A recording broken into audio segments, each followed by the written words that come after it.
Okay, so rb30 timing gear. So I have a new timing gear here that I bought because when I take this one off, it's going to be destroyed. Now you can buy a brand new one from Nissan for under $100 or about that.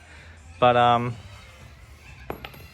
how you get this old one off? How I've seen on the internet is a guy actually drilled a little hole next to the keyway right there, and he drilled all the way down, and then just kept drilling bigger till he got to the other side.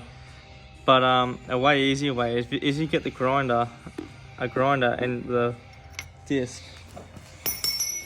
grinding disc, and if you cut in there, try not to hit the housing behind or the crank, but if you make a cut down in there just enough to get a chisel in, and then if you get the chisel with a good edge and you start to split that cog, you'll actually just split it all the way through. I don't know if you can see it well, but I'll try and move it. This one, you can see the crack has already cracked.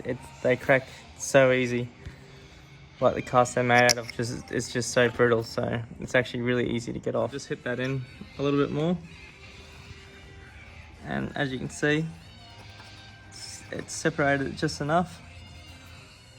So yeah, I just ground that little bit out, and then the rest of it just cracked all the way through. Easy.